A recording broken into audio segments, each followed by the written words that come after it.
Welcome back to the Crochet Crowd, as well as my friends over at Yarnspirations.com. This is the final of the Llama-No-Drama. This is the final, as we're going to be doing the halter that you see here. We're going to be doing the blanket today. We're going to be finishing off the tassels just like you see, and we're going to be applying a little bit of bangs. So without further ado, let's take a closer look at this pattern and see what we're going to get ourselves into today. So for the halter, what's going to happen is that we're going to chain into a circle like so, and you're gonna want to try it onto your llama in order to get that right size. So it does have a suggestion which we will get to, and then you change a certain amount of coming around. So you want to try it on. You'll notice that it just wraps around the back of the head like it normally would for a llama. So these tassels that you see are added on afterward, and there's a little bit more to the ring stuff that we're going to be doing as well. So also what we're going to be doing today is the blanket. It just rests on the back, but there is a tie here that ties it to the front of the character if you wish, and then you can apply there. So the halter has 4 tassels. There's one, and there's one a little bit drooping down, and then 1 and 2 in the back, and then 1 at each at the end of these. So it's a kind of a neat idea, right? So it's asking you to use contrast and colors when you go to make these tassels. We also have a step out video on how to make tassels, but I made them with using a tassel maker, but you can use your fingers if you want to as well. So let's begin, and we're going to start with the bangs. To begin the bangs, we want a long tail to be started, and we're going to be using the regular size crochet hook, the size F, a 3.75 millimeter hook, and we're just going to be chaining a total of 10, and in that 10 we're going to be playing around. So let's just chain 10. So 1, 2, 3, 4, 5, 6, 7, 8, 9, and 10.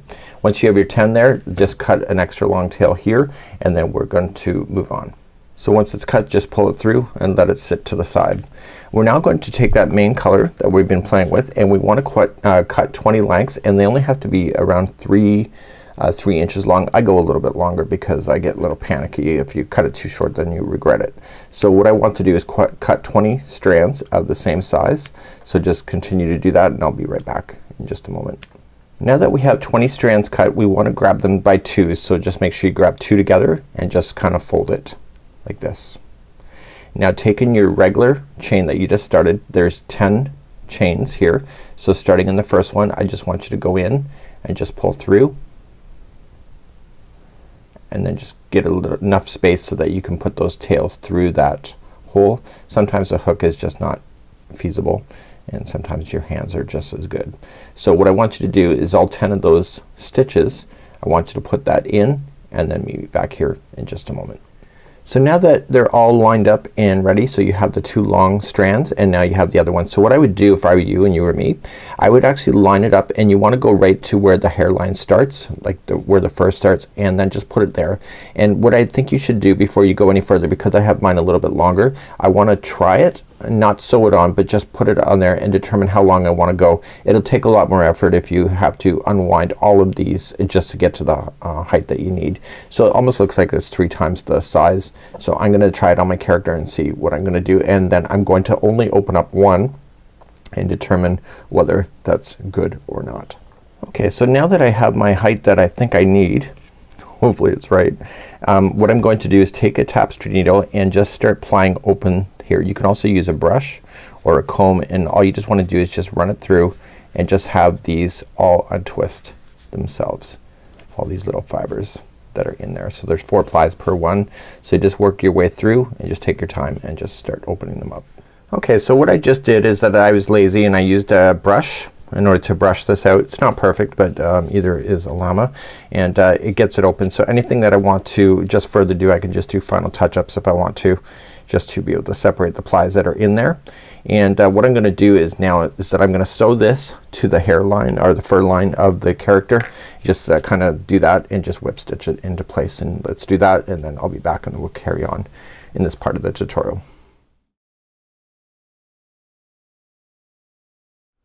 So let's move along and do the halter. We're going to start off with just making the ring first, but the ring may have to be adjusted towards your style of character. So my character is about 6 inches too big. So maybe the chain 30 in the ring will not make sense for me. So what you want to do, and it says, the designer says, make sure that it kind of fits and just adjust if you have to. And then for the head strap, you want to go around the back of the head and then attach to the other side of the halter. So you're gonna want to have your character close by in order to do this. So let's do this. So you're gonna use just some fun yarn in order to begin. It's B, so in my case it'll be blue, and then we're gonna do something more to that strap. So we're gonna try it on the first time and then take it off and then just do a second round with a different color in order to have some fun with this. So let's start off with our next color. This is B, in my case it's blue. So you either want to chain 30 and then once you get it done, then just attach it to make a ring, and then try it on your character just right in the snout area to see if it's gonna fit around. Just look at the photograph and see how it's gonna work out. And so you're chaining 30 in order to go around, or you're just gonna adjust it in order to make it match your character. So if your character is much smaller, you just make a less chain. So please try this now. Okay, I just tested it on my character. So what I'm gonna do is now form a ring. So I'm just gonna slip stitch to the other side, and then it says to chain 49 in order to go around the back of the head back to the other side of the halter. Again, try it on your character. So just chain the amount that you think is needed. So it's either 49 or try it on the character, and once you have enough chains, and it can wrap around the back of the head and then attach to the other side of the nose or the snout, then you know it will make sense. So please do that now. So I just chained 49 and it fits. So considering my character's monstrosity, obviously I'm a loose crocheter. So come to the opposite side of the starting ring. I just looked at it. I didn't really count. Okay, so I want to attach and then I want to fasten this off. So what we're going to do is that we're going to go around this whole thing once again to create the look that you kind of see in the blanket itself. And so we're just gonna create a knot. Make sure it's nice and secure, but don't get rid of this yarn yet. Okay, so just leave the 2 strands on both sides here, and then we're gonna begin one more layer of this. So what I want to do is grab another color, leave a long strand to begin. It's all kind of the fun part, and start where you began before. Okay, so you're just going to go, and you're gonna go in the back loop only, just like this. And you are going to slip stitch in each of the chains. This is how the blanket's done. So just slip, just pull through and through. It doesn't take much time at all. So just in the back loop only, just slip and leave the tail out of the way. And slip all the way around, and when you get all the way around, you're gonna end up being on the back strap that goes behind the head of the character. So just follow this all the way back to the other side. So this whole thing will end up having slip stitching in the back loops all the way around. So please do this now. Okay, once you get all the way around, just leave a long strand here, and we want to secure that with a knot. So you'll notice on the harness is that their halter that they are using tassels. So there's actually a total of 6 tassels complete for this project. 4 of them are on the harness, and 2 of them are on one side and 2 is on the other. One is kind of up close to the join and the other one's just slightly dragging down. So we have a step out video, meaning that there's another video on how to make tassels, but I'll just quickly cover that just for your own benefit. And then if you need a more accurate way to do it, then you can just go to that step out video. Now for the tassels, you can use your fingers if you want to and just wrap it around 10 times, or you can use a tassel maker. This is the smallest one of the batch. Just to quickly show you how one is used, and there's a step out video for this as well. So you want to get 2 smaller strands ready for you. So let's just pick some yarn that's here on the desk. Okay, so what you're going to do is that you're going to put the one strand in the one side there and the other in the other, and this side you want it to be smaller a little bit. Okay, and you can pull it over. Now grabbing a new piece of yarn, you can just pinch it and you're just gonna wrap 10 times. So 1, 2, 3, 4, 5, 6, 7, 8, 9, and 10. Once you have 10 done, then you just trim it, and before you go any further, tie this. So move that strand back to the center point. You want that strand long enough so you can actually tie it onto something, and just tie it really good. And then the secondary strand, you can just say it's blue, but you want to use a contrasting color, so let's use that. So it's for the contrasting color, they want you just to go across. So using that gapping space that you see, push it down through and then bring it back to the top and then just tie it.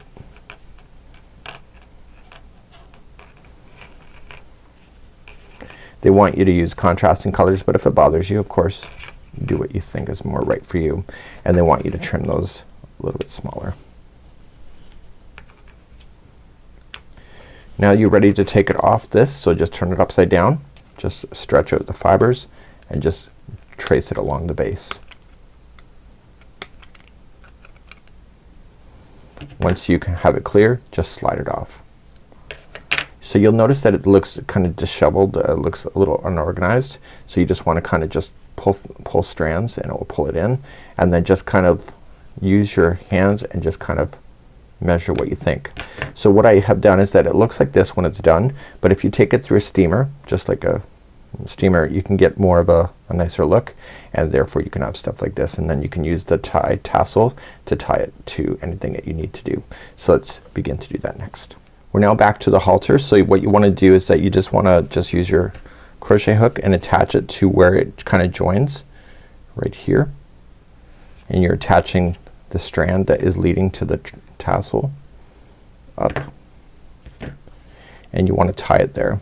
So the one strand the one tassel is closer to the join, and the other one is just falling down a little bit. So just kind of tie it. And they want you to leave the strands a little bit open, as far as like they don't want you to cutting it right down. They want you to have some of this fun little flare coming out of it. Okay, so the next one that they want you to do is that let's just I'm gonna use blue. So the next one they want you to do just near that same spot of the join, but this time they want you to just leave a little bit of space so that it's falling down a little bit longer. And once you figure out where that sweet spot is, just tie it.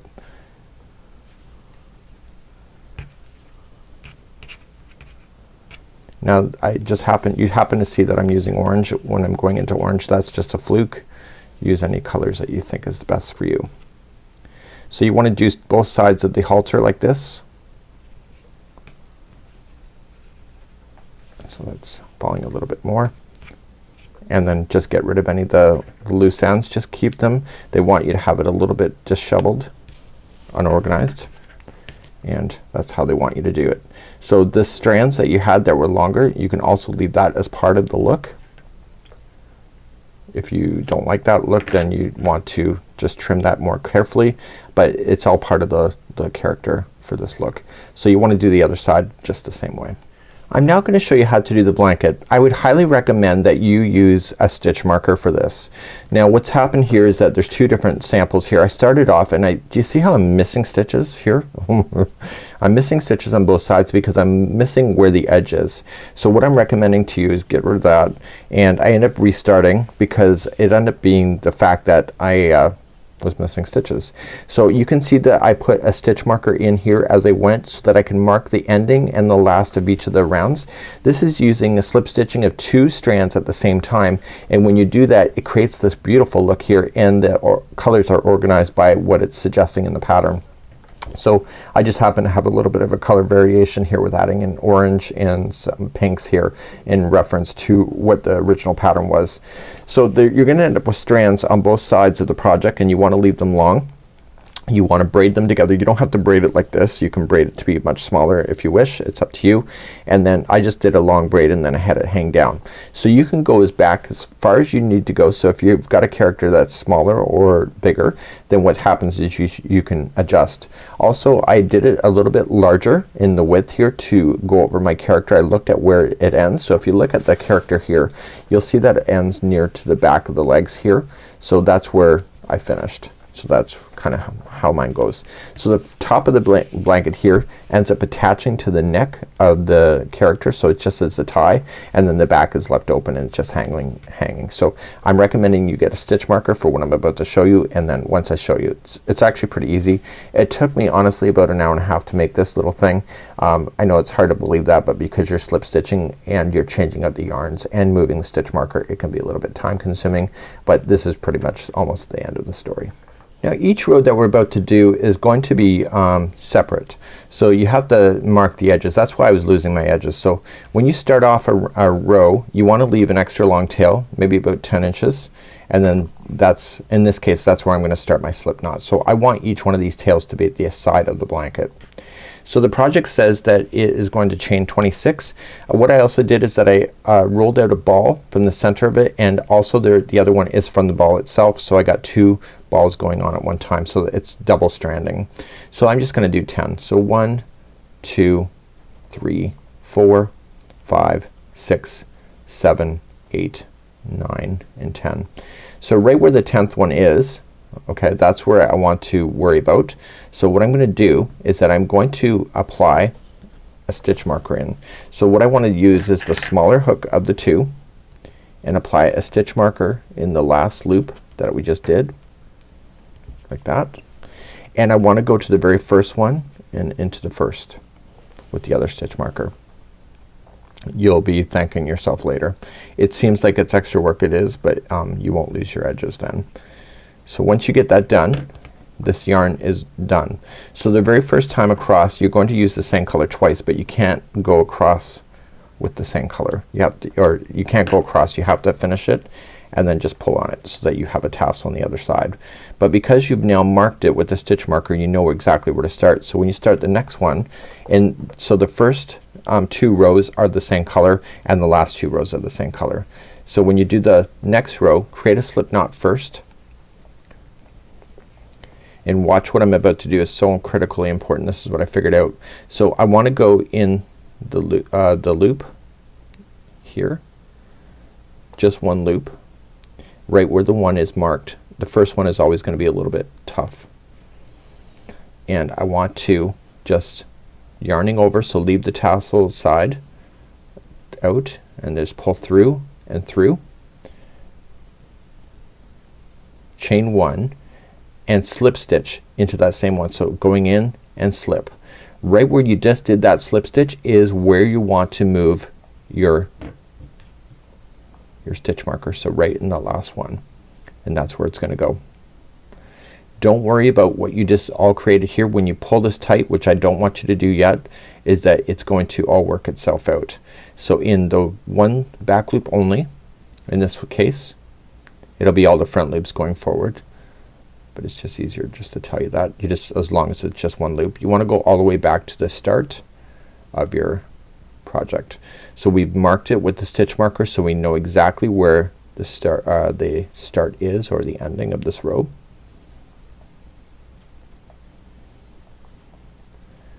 Okay, and I'm going into that one.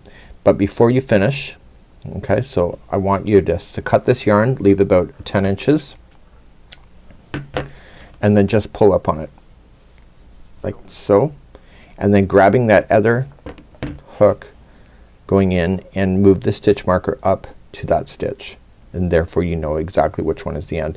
It seems obvious now, but once you start rotating this thing around, it can get kind of tough.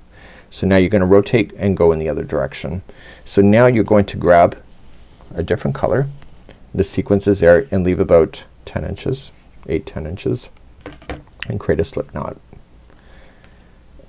And you want to come in the front loop only. Okay, so you can see where it is by the stitch marker,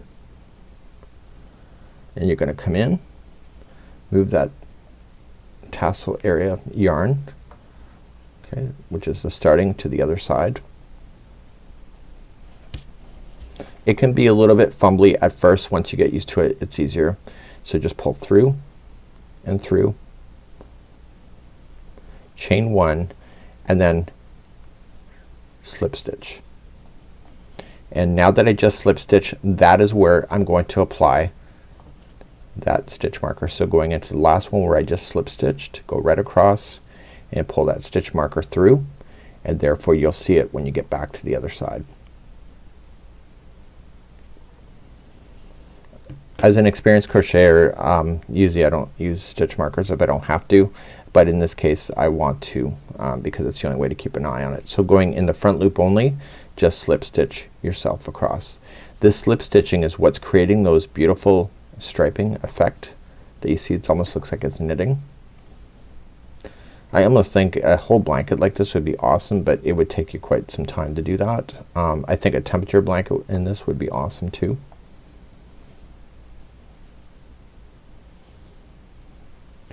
Okay, so see where the stitch marker is? That's the last one. So before I go too far, I want to finish it, so I want to slip, and I leave about 8 inches, and I pull through, and then that last one where I was just at, I want to go under there and then pull the stitch marker through so I can see it next time I'm through. So when you turn, you can see the stitch marker, so you're gonna leave about 8 inches and then start slipping across. So you're going in, attach, chain 1, slip stitch, attach the, move up the stitch marker, slip stitch in the front loop of each one of these, and here in the end. So when you get a little bit further down, all you can just do is just reef on these ends and things will come in. I don't want you reefing them on them right away. So the blanket is actually made up of some braids that are on these sides, and we're gonna talk about that next. So you wanna go to the distance that you wanna go. Just look at it, keep measuring it to your character, and it should be good to go. So let's see what we're gonna do with the edges of the blankets, because you're gonna end up with all these tails on the sides. So eventually you're gonna get all the way. So they're just asking you to braid 3 together. So just keeping the strands together, just braid 3 and then just go braid a little bit and then just leave tassels. I kind of misunderstood, so I went longer, so big deal. So because I did that, I just came to the other side and I made it shorter on this side as well. So now what I'm gonna do is that you wanna braid, and I wanna kind of maintain what I already have going on the other side. So just pulling them out and keeping the sets together, and just braid. So I put this on my knee when I was doing it on the sofa.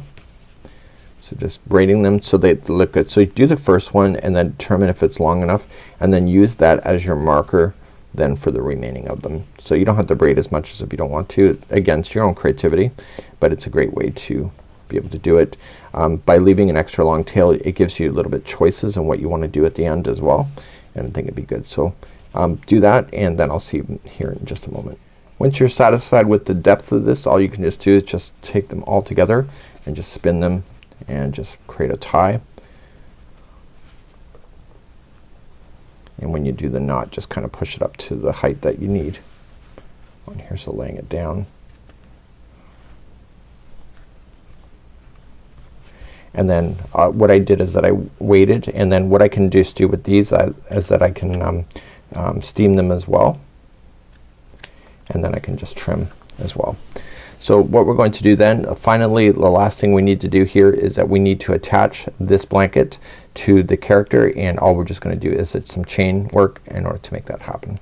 So what we want to do is that we want to determine what is the front side of the blanket, and all we just need to do then is just grab your color that you want to play with, create a slip knot, create a long tail, and attach it with a slip stitch to the corner of your blanket. So all they're asking us to do then at this point is just to chain 40.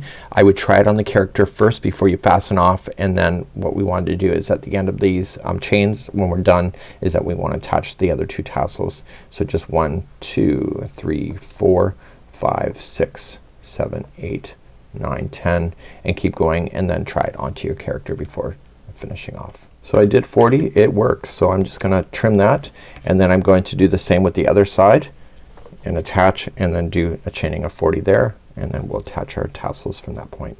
To attach the tassel, all I'm just gonna do in the last chain here is that I'm just gonna drag through the tie and then just tie it to the end. And like they show in the photograph, they don't mind these extra long tails being different colors. Again, if that bothers you, you know what to do to fix things if you want things more organized in the look. This character is meant to be fun, I think, and very celebrational in some ways. So once you get that tied, then you can be good to go, and then just safely just trim out the extra here, but leave a little bit of extra just for the fun of it. Your call. You decide what works for you. Okay, so what I'm gonna do is that I'm gonna take a steamer to this, just like I did with the tassels. Do you see how organized that looks? I wanna take a steamer to this, and then I'm gonna tie it to my character. And right now we're gonna take a look at what it looks like, and I'm pretty excited about it. And at the time of actually filming this part of the video, I haven't seen it done yet, so I'm going to take some photographs and you'll be seeing that right now on camera. Thank you so much for joining us. On behalf of our friends at Yarnspirations.com, we hope that you've enjoyed, and we hope to see you again real soon right here on Yarnspirations YouTube channel, as well as the Crochet Crowd. We'll see you again real soon. Bye bye.